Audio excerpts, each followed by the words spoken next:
Hey everybody, it's me making another video. I was gonna do another video on the entertainment, on another one of my videos on the entertainment business or music industry, but today I thought I'd give you a wrestling video, and this is gonna be sort of a different wrestling video from what I was talking about. This is gonna be the best wrestlers to never win a world heavyweight championship, and I'm just gonna go through a list of some of the wrestlers personally, in my opinion, who should have gotten the title run or at least gotten a run with the title. And because of what's going on right now, what happened at Backlash with the title changes and stuff, we getting the same champions again, and I feel, and it's gonna lead to somebody getting the title run. And then what happened this Monday with MVP and Randy Orton going at it, and it looks like they're building MVP to test the waters with him into putting him into a title picture. So even though I believe Batista is going to be the one getting the title, but let's get to this video. So I got a list of some of the best wrestlers to never win a world heavyweight champion. So let's get started with the video.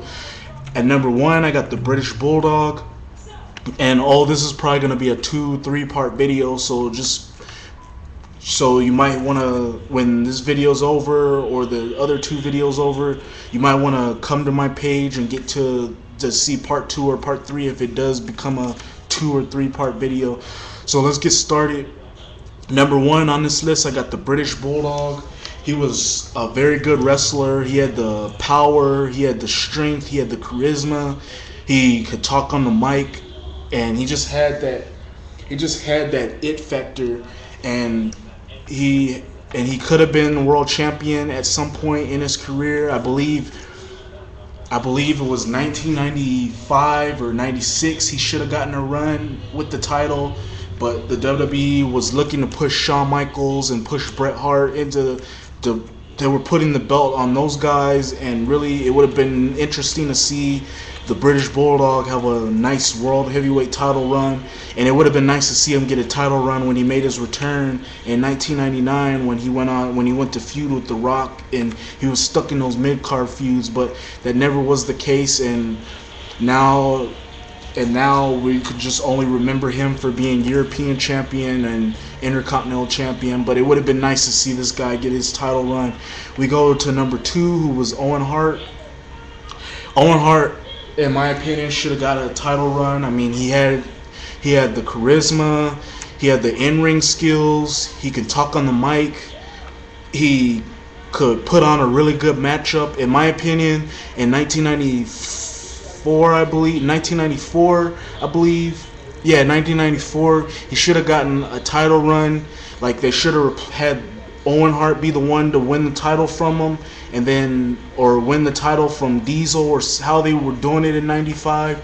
They should have had Owen Hart have the title, and then have Diesel be the one to beat him at WrestleMania or something like that, or have Bret Hart be the one to win the title back. But the WWE didn't want to do that, as they were looking to push Diesel, so they had Backlund be the sacrificial lamb and have him job the Diesel, and then we had the Diesel long title run. And then of course they could have had Owen Hart win the title back in 1998, when Owen Hart made a shocking return after being gone since that Montreal incident. They could have had him beat Shawn Michaels on that episode of Raw and have him hold the title till at least February, but that didn't happen, as the politics and everything else got in the way. But yeah, it would have been nice to see Owen Hart get some sort of a world title run on the 2 occasions he was put in title programs, but it never happened, and thus we're reduced to only remember Owen Hart for being the family man and everything else. But it would have been really nice to see Owen Hart be a world champion, because he was one of my favorite wrestlers, and he was one of the most over heels back in 94 when he turned on his brother, and it would have been nice to see him get that title run. The next person on this list is Mr. Perfect. He had the look, he had the physique, he can put on real good matches with just about anybody. He was over with the crowd, whether he was a heel, whether he was a face. And then he was over to the point back in 1990, I believe, when he had the program with Hulk Hogan. I believe he was supposed to go over Hulk Hogan and win the World Heavyweight title from Hulk Hogan and have a good month a good lengthy title run until I believe Ultimate Warrior was to beat him or something like that. But that wasn't the case, as he went on to lose to Hulk Hogan, and he just never really got that title push that he should have got. And he should have got a title run in WCW too at that point. But again, Hulk Hogan wanted to hold on to the title, and he wanted to be the man in WCW. But yeah, it's a shame that he really didn't get a title run, because it would have been nice to see what interesting stuff they would have had for him to do and what programs he would have been put in. But we can only remember the guy for being champion and having good charisma and having good matches. But yeah, it would have been real nice to see this man win the world title at some point. Now, the next person on this list is Ravishing Rick Rude. He was over with the crowd. He was a great heel, great on the mic, and he at some point could have been the world heavyweight champion, but he never got that opportunity as politics got involved, as I believe he was supposed to be the one to take the title from Hogan or challenge Hogan, but Hogan didn't want to do a program with him, which led to him being stuck in a mid-card feud with the Ultimate Warrior, and thus he never really got his title push that he so rightfully deserved. And then it's the same thing in WCW. He should have got a shot at the WCW title, but he never really got that shot, as I believe Ric Flair didn't want to have a program with him, and thus he was just reduced to fighting for mid-card titles. But it would have been great to see this man win a world title at some point. The next guys on here are Arn Anderson, Greg and Hammer Valentine.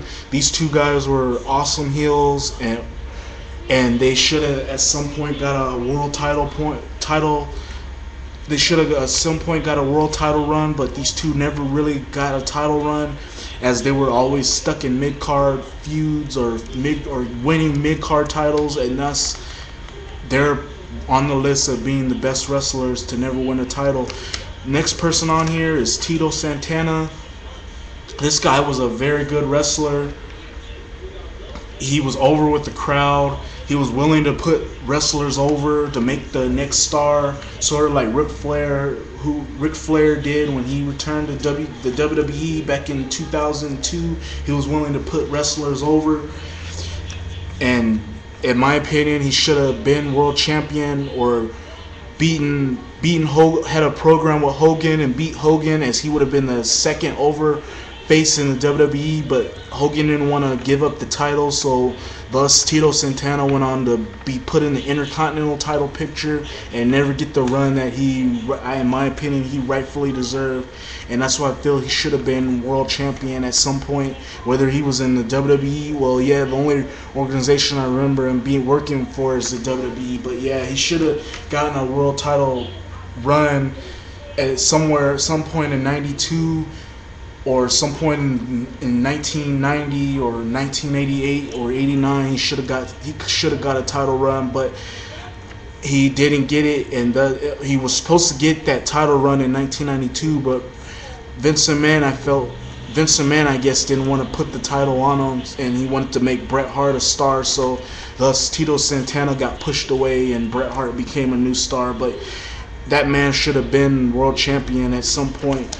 The next person on here is Rick Martel. I know he might have won the AWA title, but he should have been at least WWE champion at some point, as he was one of the other overheels in the WWE, and I felt he had the charisma, he had the look and everything else, but that never tended to happen, as he just got put in mid-card feuds and won a mid-card title, and that's the only thing we're remembering for.